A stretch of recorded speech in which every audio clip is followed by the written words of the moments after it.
నమస్తే తెలుగు రాజ్యంకి స్వాగతం. నేను మీ సంధ్య.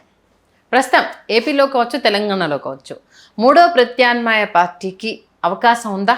జనాలు కోరుకుంటున్నారా? తమిళనాడులో టీవీకే అధినేత విజయ్ గెలిచిన తర్వాత ఇప్పటికీ తెలంగాణలో కవిత టీఆర్ఎస్ పార్టీని నెలకొల్పింది. ఏపీలో మరొక పార్టీ ఏదో అంటే బీసీవై రామచంద్రరావు ఆయన పార్టీకి సంబంధించి కొంత ఈ మధ్య తెర మీద తీసుకురావడం జరుగుతుంది. దాంతోపాటు మరొక పార్టీ కూడా రాబోతుందన్న కొన్ని ఊహాగానాలు కూడా తెర మీదకి వస్తున్నాయి. మరి అసలు ఈ రెండు తెలుగు రాష్ట్రాల్లో మూడో పార్టీ ఎదిగే అవకాశం ఎంతవరకు ఉంది, అసలు ఆవశ్యకత అనేది ఉందా తెలుసుకునే ప్రయత్నం చేద్దాం. సీనియర్ పొలిటికల్ అనలిస్ట్ ప్రసాద్ గారు మనతో ఉన్నారు. ఆయన మాటల్లోనే. ప్రసాద్ గారు నమస్తే అండి. నమస్తే అమ్మా. టీవీకే పార్టీ అధినేత విజయ్ గెలిచిన తర్వాత ద్రవిడ కోటల్నే బద్దలు కొట్టి విజయ్ గెలిచిన తర్వాత మనం ఇక్కడ గెలవలేమా అంటూ కొంత వైపుగా అడుగులు వేస్తున్నారు అనేది ఇప్పటికే తెలంగాణలో కవిత పార్టీ అనౌన్స్ చేయడం జరిగింది. బీజేపీలో రేపు ఈటెల రాజేందర్ గారు కూడా పార్టీ నెలకొల్పిన ఆశ్చర్యం లేదు అంటూ గతంలో కూడా అనేక రకాల ఊహాగానాలు మనం వినడం జరిగింది. మరి ముఖ్యంగా మన రెండు తెలుగు రాష్ట్రాల్లో మూడో ప్రత్యామ్నాయ శక్తికి అవకాశం ఉందా? ప్రజలు అసలు కోరుకుంటున్నారా? పులిని చూసి నక్క వాత పెట్టుకుంటే వాతలే మిగులుతాయి లాస్ట్కి. లేదా నీలిమందు డబ్బాలో ములిగిన నక్క వెళ్ళి నేనే అడవి రాజుని డిక్లేర్ చేసుకుంటే ఆల్రెడీ కేపాల్ ప్రూవెన్ ట్రాక్ అక్కడ. ప్రజాశాంతి పార్టీ. సో తారు డబ్బాలో ములిగి లేదా నీలిమందు డబ్బాలో ములిగి ఆ రంగు చూసి వర్షం పడేదాకా నేనే ముఖ్యమంత్రి, నేనే రెండు రాష్ట్రాలకి కాబోయే ప్రధానమంత్రి అని ఎలక్షన్ అయిపోయిన వెంటనే రిజల్ట్స్ డిక్లేర్ చేసేదాకా చెప్పినట్టే ఉంటుంది. ఓకే, నీకు మళ్ళీ చెప్తున్నామా, ఒక పొలిటికల్ వ్యాక్యూమ్ని ఇప్పుడున్న ఓ చరిస్మాటిక్ లీడర్షిప్ ఒక కవితమ్మ దగ్గర కానీ అయితే మా ఈటెల రాజేందర్ గారు సొంత పార్టీ పెట్టి ఒక నేపథ్యాన్ని నెరేట్ చేసే అంత పొలిటికల్ వ్యాక్యూమ్ ఇక్కడైతే లేదు తెలంగాణలో. ఆంధ్రాలో ఆల్రెడీ పవన్ కళ్యాణ్ అనే వ్యక్తి ఇండిపెండెంట్ కెపాసిటీతో ఒక తన క్యాపబిలిటీతో ఒక సామాజిక వర్గ పరంగా ప్రభావితం చేసే దగ్గర అతని చేతకాంతనం ప్రస్ఫుటంగా ప్రజలకు అర్థమైంది. ఓకే, సో ఎప్పుడైతే అతని చేతకాంతనంతో రాజకీయం చేస్తున్నప్పుడు అంటే నేను ఇందాక చెప్తున్నా చరిస్మాటిక్ లీడరు ఉదాహరణకి మనం ఆయనతో కంపేర్ చేసాం అనుకో ఇతన్ని ఒక విజయ్తోను. ఉదాహరణకు ఒక సినిమాటిక్గా అతనికి ఆ పొలిటికల్ వ్యాక్యూమ్ మన దగ్గర. ఇవాళ నేను ఒకటే మాట చెప్తాను, ఆ వ్యాక్యూమ్ ఒకటితోనే జస్టిఫై అయింది నాది చిరంజీవి గారితో. అది కనుక ఆయన ప్రజారాజ్యం పార్టీని ఖచ్చితంగా ఈ రోజు దాకా లాక్కుంటూ వచ్చి ఉంటే 2014 రాజకీయం డిఫరెంట్గా ఉండుండే. అసలు 2014కే ఒక డిఫరెంట్ రాజకీయం. అంటే ఆయన అప్పుడు కాంగ్రెస్ ఉన్నాడు కాబట్టి మనం ఏం చేయలేం. అంటే కాంగ్రెస్కి అనుబంధంగానో లేకపోతే సపోర్టివ్గా ఉన్నప్పుడు ఒక ఉదాహరణకు విభేదించి బయటకు వచ్చి ఉంటే ఆంధ్రాలో ఒక పొలిటికల్ వ్యాక్యూమ్ జస్టిఫై ఉంది అప్పుడు. లేదా తెలంగాణలో నువ్వు యూటీ చేయండో లేకపోతే తెలంగాణతో హైదరాబాద్తో కూడిన దాని దగ్గర ఈ సెక్టర్స్తో కొన్ని స్థానాలు తెలంగాణలో కూడా ప్రభావితం అయ్యింది. కానీ ఎప్పుడైతే ఆ జంక్చర్ అక్కడ లేనప్పుడు ఇవాళ బీజేపీ ప్రతిష్ఠించిన ఈ జనసేన పార్టీ మొదట్లో నాటకాలు ఆడొచ్చు, కానీ ఇప్పుడు ఈ నాటకాలన్నీ జనజీవన శ్రవంతులు ప్రజలకు అర్థమైపోయింది. సో దీంతో అసలు జస్టిఫికేషన్ చేసుకోలేని నిస్సాయ స్థితి ఒక పవన్ కళ్యాణ్ లాంటి ఓ పెద్ద మనిషికే లేనప్పుడు, అంటే ఒక ఫేస్ వాల్యూ ఉండి ఓ పార్టీ 10 సంవత్సరాల పైచీలకు పెట్టి 10-14 సంవత్సరాలు సామాజిక వర్గం సపోర్ట్ ఉండి ఇన్ని ఈక్వేషన్స్ జస్టిఫై అయినా సరే ట్యాంగా. ఓకే, సో అట్లాంటిది ఇప్పుడు కొత్తడవడో ఉద్ధరించడానికి ఇక్కడ నీకు రాజకీయ క్లస్టర్స్లో ప్రతి సామాజిక వర్గ ఓటు బ్యాంకు క్లస్టర్ ఉంది. ఇప్పుడు ఆ మాటకు వస్తే చౌదరి సామాజిక వర్గం, రెడ్డి సామాజిక వర్గం శాసిస్తున్నాయి ఆంధ్రప్రదేశ్ రాజకీయాలు అనుకుందాం వరుస కేసునాలు. ఆ లొక్కలతో అయిపోయింది కాదు కదా. అంతే కదా. ఇవాళ క్షత్రియ సామాజిక వర్గం నిజంగా ఎవడో వరం గారికో లేదా రఘురామ కృష్ణరాజు గారికి ఎవరికో మండిపోయి మేము కూడా పార్టీ పెడతాం అన్నారు అనుకో, వాళ్ళతో కూడా ఉరిగిపోయి చచ్చిపోయేది ఏం లేదు. Convention is more important. ఎందుకు తీసుకొస్తున్నారు, దేనికోసం? ఇప్పుడు రఘురామ కృష్ణరాజు గారు పార్టీ పెడదాం అనుకున్నారు మళ్ళీ అనమాట. ఓకే, ఆయన ఆల్రెడీ హిందుత్వ ఎజెండా బీజేపీకి జింగిచిక్కు అంటే పవన్ కళ్యాణ్ ఇంప్రూవ్డ్ వెర్షన్ అన్న కాన్సెప్ట్ ఒకటి అట్రిబ్యూట్ అయిపోతుంది. అంతే కదా. ఇప్పుడు ఓటు బ్యాంక్ బీజేపీకి ఎలాగో లేదన్నప్పుడు వీళ్ళు ఒక లీడర్షిప్ మొహం ఉన్న వాళ్ళని ఐడెంటిఫై చేసుకుని బీజేపీ నాటకాలు ఆడుతుందని ప్రజలు గ్రహించగలుగుతారు. ఓకే, తర్వాత బీజేపీ పార్టీ అనే పార్టీ నిలదొక్కోవడానికి ఆడవాళ్ళని ముందు పెట్టి సెకండరీ రాజకీయాలు చేస్తున్న దగ్గర ఇతను కేసీఆర్ ఫ్యామిలీ, అక్కడ జగన్మోహన్ రెడ్డి ఫ్యామిలీ, నిన్నటిదాకా విజయ్ కూడా అదే ఉపద్రవం వచ్చిన ఉదంతం చూశారు. అనుమానం రాకుండా మావాడికి కూడా మేము గేమ్ చేసి మళ్ళీ రాధాకృష్ణని పంపించి గెలిపించుకున్నారు. అనుమానం రాకుండా దొరికిపోతాం మళ్ళీ ఆడవాళ్ళది ఆల్రెడీ పోల్చేశారని. ఇవన్నీ గమనిస్తున్నప్పుడు పొలిటికల్ వ్యాక్యూమ్ ఎక్కడుంది? ఒకరిని ఉన్నవాడిని చంపేసి వ్యాక్యూమ్ అంటే ఏం చేయాలి? ఇప్పుడు కాంగ్రెస్ని ఆంధ్రప్రదేశ్లో చంపారు. ఎందుకు చంపారు? సమూలంగా నిర్మూలించారు. దేనికి? రాష్ట్ర విభజన అన్న కక్ష. అవును. కానీ అదే పని బీజేపీ చేసినా ఎందుకు బతికి పట్టకడుతుంది? వాళ్ళు ఒరిజినల్ వైపర్యం కాంగ్రెస్ వాళ్ళు ఒకటే, సింగిల్ పర్సెంటేజ్ కూడా రాదు. ఇంకా కాంగ్రెస్ గుడ్ల మెల్ల ఏదో గెలుస్తారు. వీడికి దిక్కు దివానం లేకపోయినా వీడి పారాసైట్లో బీజేపీ అనే పార్టీ తెలుగుదేశంతో బతికి 2 ఏళ్ళు బట్టి ఉనికి కాపాడబడుతుంది. అవును. ఇది మనం గ్రహించట్లేదు అనుకుని పెళ్లి కళ్ళు మూసుకుని పాలు తాగినట్టు బీజేపీ వాళ్ళు నటిస్తున్నారు లోకల్ వాళ్ళు. ఇది మనం గ్రహించిన తర్వాత, అంటే నేనని కాదు, ఇన్ జనరల్ అన్నప్పుడు పొలిటికల్ వ్యాక్యూమ్ ఎక్కడి నుంచి వస్తుంది? ఓకే. ఇప్పుడు దేనికైనా ఇప్పుడు కాంగ్రెస్ అనే పార్టీ ముందుకు వెళ్ళే దగ్గర చిరంజీవి గారిని బలి ఇచ్చు, రాజ్యసభ ఇచ్చు, క్యాబినెట్ ఇచ్చు, జరిగింది మిఠాయి అంటారు. ఈ మిఠాయి క్యారెక్టర్ తీసుకున్నప్పుడు ఆయనకి ఫలితం ఆయనకి అందిందా లేదా అన్నది మనకు ఆయన పర్సనల్. రాష్ట్రంకి ఏముంది? The same prospect in the interest of state అన్నప్పుడు పవన్ కళ్యాణ్ మాట్లాడిన మాటకి, చేతలకి, అండ్ రాజకీయ ప్రస్థానానికి, రాజకీయ ఎదుగుదలకి దేనికి సంబంధం ఉండదు. చూసుకో. ఓకే. గడికి వైఎస్ఆర్సీపీని తిడతాడు, గడికి తెలుగుదేశం తిడతాడు, గడికి బీజేపీ వల్ల నన్ను మీరు చేయపోతారని ఆనలు తిడతాడు, లాస్ట్కి పెడతమని పెంకెట్టుకుని అడుక్కుని వచ్చి ఇక్కడ సస్తున్నాడు. సో ఇవన్నీ గమనిస్తున్నప్పుడు ఈ దరిద్రంతో కొనుక్కు రోగం ఒకటి.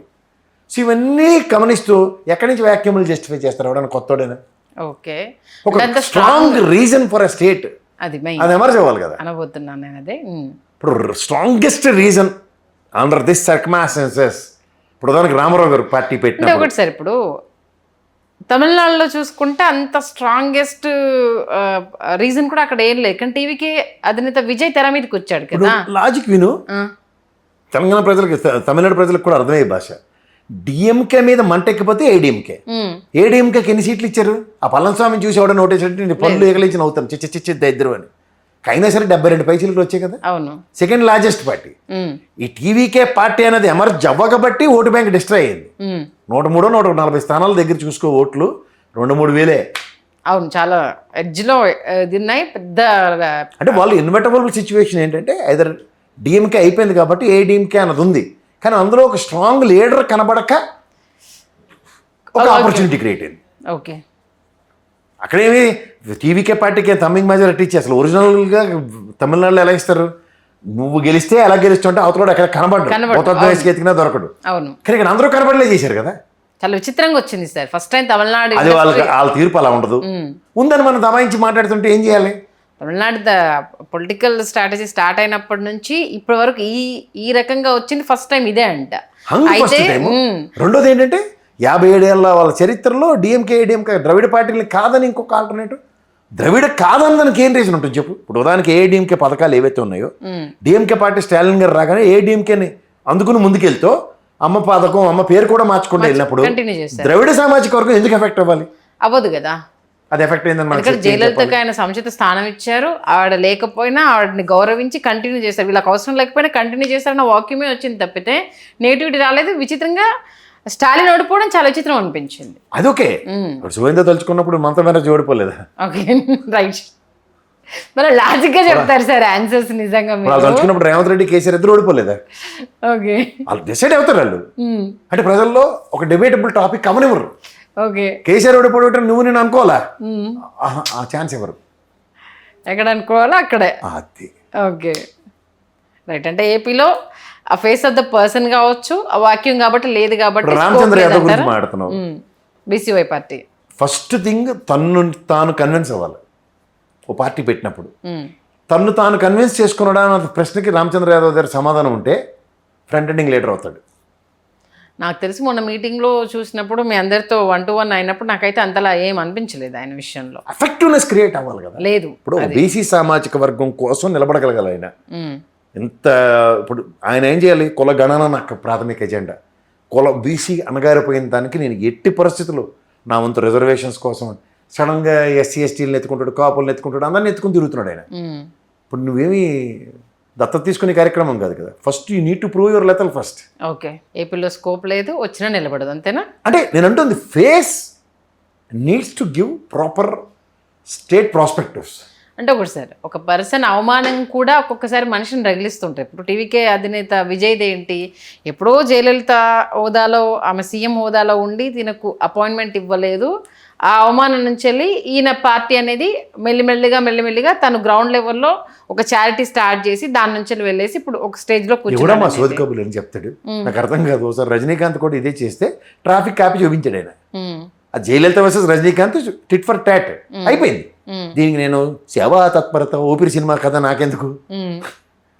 అదే చారిటీ నుంచి నీకు ఒకటి చెప్తున్నా, చారిటీ ట్రస్ట్లు సగం ఎక్స్క్యూజెస్ అంటే నేను చారిటీ అకౌంట్ చెప్తున్నా. ఆ చారిటీ అనే నెపంతో ట్యాక్సీలు ఎగ్గొట్టడానికి వేసి గిమ్మిక్లు. ఓకే, దానివల్ల పెద్ద విజయ్ గెలవడానికి అదేం పెద్ద యూజ్ అలా అయితే ఎన్టీఆర్ ట్రస్ట్ చేస్తుంది అనిర్వచనీయ సేవ, లేకపోతే పులివెందుల్లో కడప పరిసర ప్రాంతాల్లో జగన్మోహన్ రెడ్డి గారు చేస్తున్నది వాళ్ళు ఎవరు చెప్పుకోరమ్మా. ఏమి రాజకీయ ప్రస్థానాలు లేకుండా అడవడి పడిపోయి ఈ పవన్ కళ్యాణ్ చూడండి 5 కోట్లు నా డబ్బులు ఇచ్చారు ఎవరైనా ఇచ్చారా అన్నది దబాయింపులు. ఇక్కడ విజయ్ కూడా అంత సేవా తత్పరతను ఎలివేట్ చేసుకుంటున్నారు. సినిమా వాళ్ళకి ఉన్న వీక్నెస్ లేదు. ఓకే, సో అవి పట్టుకుని మనం నిజమైన రాజకీయాలు చర్చించమంటే అవుతుంది. ఎన్టీఆర్ ట్రస్ట్ చేస్తున్న అనిర్వచనీయ సేవ ఇంక్లూడింగ్ వాళ్ళ కార్యకర్తలకి ఏ రోజైనా ఎలక్షన్ మేనిఫెస్టోలో డిస్కస్ చేశారా? లేదు. ప్రజల్లోకి వెళ్ళి ఇలా ఎన్టీఆర్ ట్రస్ట్గా మేము చేస్తున్నాం ఎవరికైనా చెప్పారా? లేదు. అదే 40 సంవత్సరాలు ఒక పార్టీ లెగసీ ఏ రోజు చెప్పుకుంటుందా? ఓకే, అలా అంటే రేపు ఏపీలో ఓన్లీ వైఎస్ఆర్సీపీ వర్సెస్ కూటమి అంతేనా? అలా అని కూడా చెప్పను. ఎప్పుడు ప్రయత్నం వాడు చేస్తాడు డిపాజిట్ల కోసం, కానీ నిలబడడం కష్టం అంటారు. వాక్యూమ్ ఉండాలి కదా. ఇప్పుడు వైఎస్ఆర్సీపీని ఎందుకు ఓడగొట్టారన్న దగ్గర రెట్టించిన ఉత్సాహంతో వాళ్ళు పోరాడతారు. అవును, మేము మిమ్మల్ని 124 స్థానాలతో 11కి పరిమితం చేశారు కాబట్టి మేము ఖచ్చితంగా ఇంకో 15 ఏళ్ళు పరిపాలించడం దగ్గర వీళ్ళ పోరాటతత్వం ఉంటుంది. ఇప్పుడు విడిపోయి పవన్ కళ్యాణ్ నిలబడ్డాడు అనుకోండి ఎగ్జాంపుల్, ఆ వాక్యూమ్ని ఎలా జస్టిఫై చేస్తాడని రీజన్ కావాలి కదా. ఓకే, ఆల్రెడీ ఇతను క్రెడిబిలిటీ పోగొట్టుకున్నాడు 2 ఏళ్ళు బట్టి. ఇప్పుడు మీకు దీనికి ఒక టెస్టిమోనియల్ కేసు ఏంటి తెలుసా? చంద్రబాబు నాయుడు గారు నరేంద్ర మోడీని తిట్టి ధరం పోరాట దీక్షలు అని చెప్పి నల్ల డ్రెస్సులు వేసుకుని బీజేపీని వ్యతిరేకించిన తర్వాత 5 సంవత్సరాలు ఇంట్లో కూర్చోబెట్టరు లేదా? అవును. ఇప్పుడు రేపొద్దున పవన్ కళ్యాణ్కి అదే తథ్యం కదా. ఓకే, అంచేత ఇండిపెండెంట్గా అతను ఫైట్ చేస్తాడా? ఇప్పుడు విభేదిస్తే కోరి సాగు తెచ్చుకున్నట్టే. అప్పుడు ఎంతమంది శత్రువులు అవుతారు? టీడీపీ అవుతుంది, ఇటు బీజేపీ, ఒరిజినల్గా వైఎస్ఆర్సీపీ అవుతుంది. పోనీ బీజేపీ సంఖ్య దూరడానికంటే పార్టీ విలీనం. అలాగే వీరికి తేడా ఏంటంటే కాకులు తిన్నాడు తినేతారు మాలాటోళ్ళు. ఓకే, ఇన్ని భయాల మధ్యలో ఆయన ఏంటి చేస్తాడు? ఊరుకున్నంత ఉత్తమం బోడిగుండంత సుఖం లేదు కాబట్టి ఆయన జుత్తు పెంచుతాడు, అలా బోడిగుండు కొట్టించుకోడు కాబట్టి కునుకు రోగం అన్నది ఒక కొత్త పథకాన్ని ప్రవేశపెట్టుకున్నాడు. ఓకే, ఏపీలో అయితే ఇప్పుడు వాక్యూమ్ లేదు, ఆ స్కోప్ లేదు. తెలంగాణలో అంతకన్నా లేదు. ఈ తెలంగాణలో ఇప్పుడు 2 ఉన్నాయి సార్. కోతేశాలు అతి దగ్గరలో 1, 2, 3 అయిపోతాయి, ఎక్స్పోర్ అయిపోతుంది. అందుకు మొదటి రోజు వాళ్ళ నానందరూ భయపడిపోయి ఏం మాడుతుందో చూసావు కదా. నిలకడలేని రాజకీయాలకి శాశ్వత ప్రయోజనాలు ఉండవు.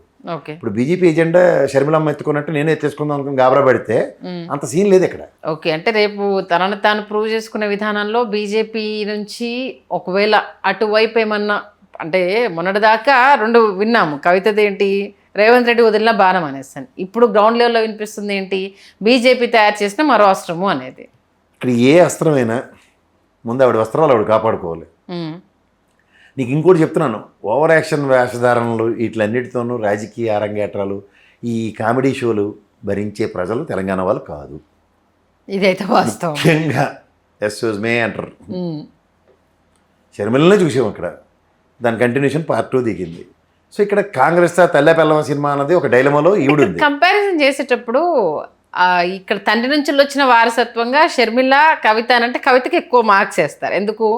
సబ్జెక్ట్ పరంగా ఓకే, షర్మిలకు ఉన్న వాగ్దాటి పరంగా సబ్జెక్ట్ని జొప్పించడంలో, అలాగే షర్మిలతో కంపేర్ చేసుకుంటే ఈవిడకున్న పొలిటికల్ నాలెడ్జ్ అనేది, నేను మళ్ళీ చెప్తున్నాను, తెలంగాణ జాగృతి నుంచి ఈవిడ ఒక లీడర్గా తనను తను మలుచుకున్న విధానం ఇవన్నీ చెప్తూ ఉంటారు. కవితమ్మకి షర్మిలకి అసలు పోలిక లేదమ్మా, పెట్టలేం కూడా. అసలు కవితమ్మతో అట్లీస్ట్ పొలిటికల్ సినారియోలో ఆవిడకున్న ఒరాటరీ స్కిల్స్ ఆవిడకి లేవు.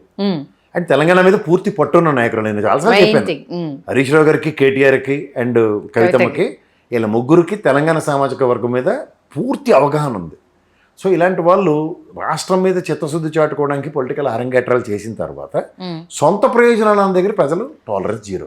ఓకే, నిజామాబాద్ ఇష్యూలో అదే పసుపు బోర్డు తేవాల్సిన ప్రాథమిక కర్తవ్యం వీడి దగ్గర విస్మరించినప్పుడు, ఆవిడలో పోరాటతత్వం కనుమరుగైనప్పుడు, రైతుల్ని విస్మరించినప్పుడు, ఆవిడ ఇక్కడ రైతులు ధర్నా చేస్తుంటే పక్క నుంచి పోతుంటే గమనించి ఎత్తేసారు ఆవిడ్ని.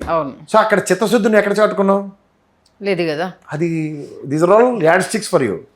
ఇది మీ నాన్నగారు ఉద్యమంలో చేదురు వేణీళ్ళకి సన్నీళ్ళు తోడినట్టు అయ్యేవు, అది క్రెడిట్ ఇప్పుడు తీసుకుందామంటే ఎక్కడ అవుద్ది? సంస్కృతి పరిరక్షణ ఎప్పుడు జరగాలి? వివక్షకు గురవుతున్నప్పుడు.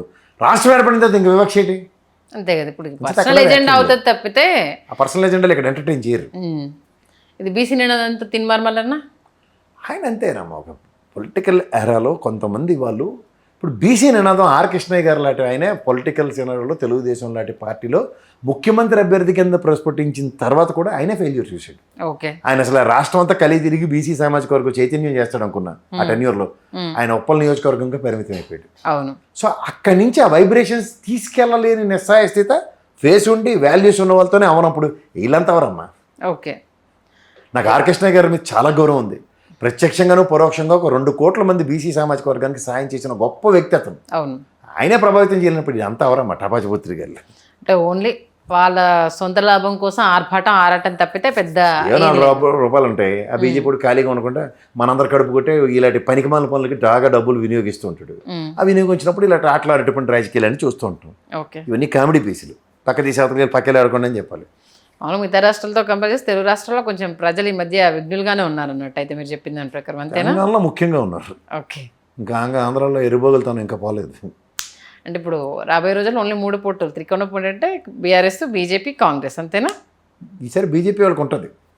కాంగ్రెస్ మన తెలంగాణలో ఖచ్చితంగా జంగల్ డ్రమ్స్ ఫేస్ చేస్తారు. అంతేనా?